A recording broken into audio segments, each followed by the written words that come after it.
Oke, Assalamualaikum warahmatullahi wabarakatuh. Selamat pagi semuanya. Semoga semuanya dalam keadaan sehat dan bisa mengikuti kuliah di pagi hari ini meskipun tidak bisa tatap muka secara langsung, tapi mudah-mudahan harapan saya meskipun lewat video tidak mengurangi kualitas dari uh, proses pembelajarannya itu sendiri.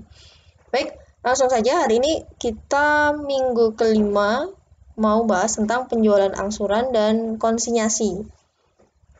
Baik penjualan angsuran maupun konsinyasi itu merupakan strategi perusahaan untuk meningkatkan volume penjualan. Nah, tentunya kalian sudah familiar dengan yang namanya penjualan angsuran. Ya, kredit lah ya, kredit pembayarannya secara bertahap atau dicicil, diangsur. Nah, barang yang dijual itu macam-macam, bisa barang bergerak, barang tidak bergerak. Barang bergerak contohnya sepeda motor, televisi, alat rumah tangga dan sebagainya. Kemudian kalau yang tidak bergerak bisa properti misalnya.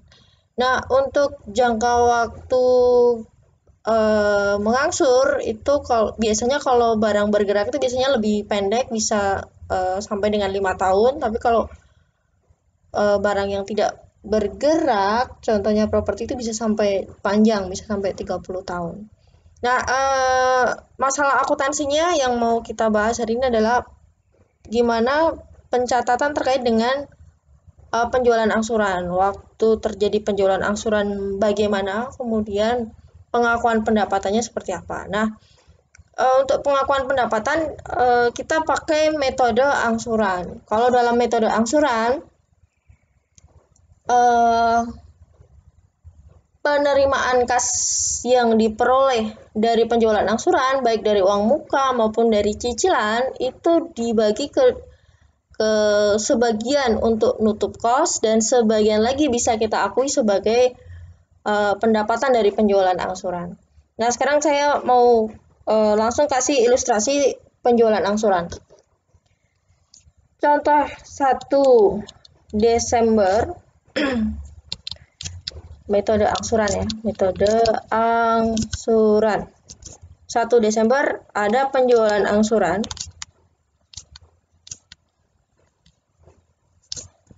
Katakanlah Rp1.000. Pelanggan ngasih DP atau uang muka misal 100. Harga pokoknya BPP-nya dari barang yang kita jual itu katakanlah 500 separuhnya. Sisa piutang misalkan tadi 900 berarti ya, misal dicicil, diangsur, dicicil 9 kali. Berarti setiap kali nyicil berapa nih? Jumlah cicilan setiap bulan 9 kali, 9 bulan. Berapa? 900 dibagi 9. 100. Oke.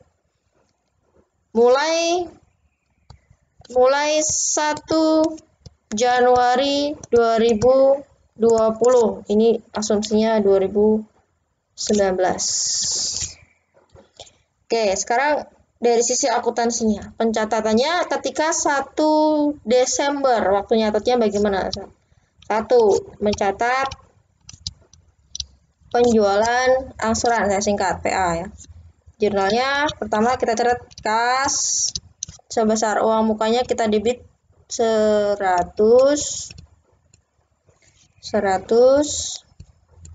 Kemudian penjualan angsuran kita kredit angsuran kasnya 100, penjualan angsurannya 1000,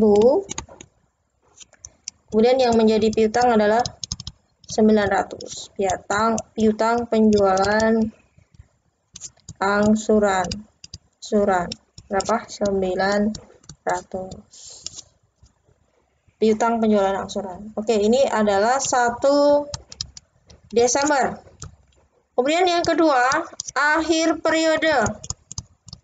akhir periode berarti 31 Desember ada dua hal yang harus kita lakukan. Yang pertama, kita akui dulu laba kotor dari penjualan angsuran. Mengakui laba kotor dari penjualan angsuran. Laba kotor penjualan angsuran belum direalisasi. Kenapa ada kata belum direalisasi? Karena labanya itu penerimaan kasnya belum penuh, belum lunas, jadi kita belum bisa mengakui seluruh labanya, jadi hanya sebagian saja. Nah, caranya bagaimana? Kita hitung dulu laba kotor penjualan angsuran belum direalisasinya. Saya singkat, laba kotor penjualan angsuran belum direalisasi. Dari mana? Dari penjualan angsuran. Saya kurangi BPP penjualan angsuran, berarti dari 1000 saya kurangi 500 atau sama dengan 500. Nah, jurnalnya bagaimana? 31 Desember saya mau mengakui laba kotor, maka penjualan tinggal saya tutup ke beban pokoknya. Penjualan angsuran saya debit, saya tutup ke beban, saya tutup ke beban pokok penjualan angsuran. Penjualannya tadi 1000, beban pokok 500, maka laba kotornya belum direalisasi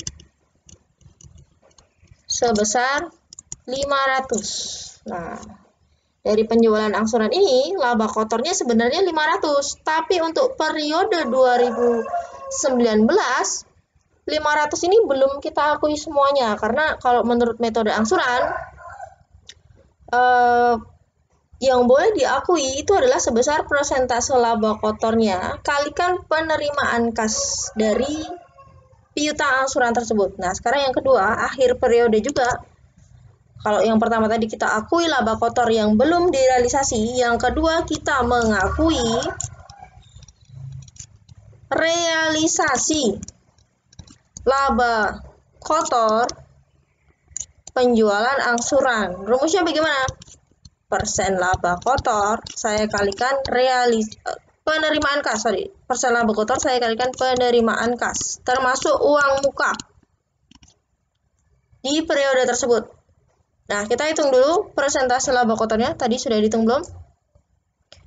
Persentase laba kotornya belum dihitung, kita hitung dulu. Persentase laba kotor kita hitung dari penjualan 1000 saya kurangi BPP 500, saya bagi menyebutnya penjualannya 1000 kali 100%. Jadi sama dengan berapa?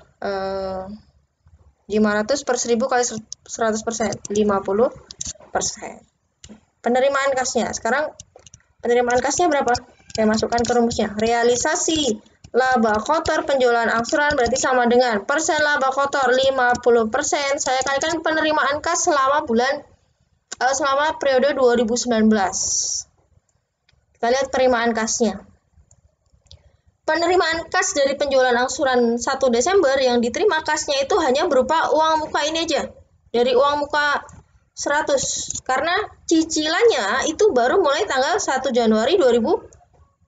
Jadi 2019 yang diterima uangnya baru sebesar kasnya aja yang 100. Berarti realisasinya yang boleh kita akui adalah 50%. Saya kalikan penerimaan kasnya sebesar 100 atau sama dengan 50. Oke, jadi kalau dibuat jurnal realisasinya, ya sudah, kita debit laba kotor penjualan angsuran belum direalisasi, yang tadinya kita kredit 500 sekarang berkurang 50 karena yang 50 ternyata sudah bisa diakui. Ke apa kreditnya? Realisasi laba kotor realisasi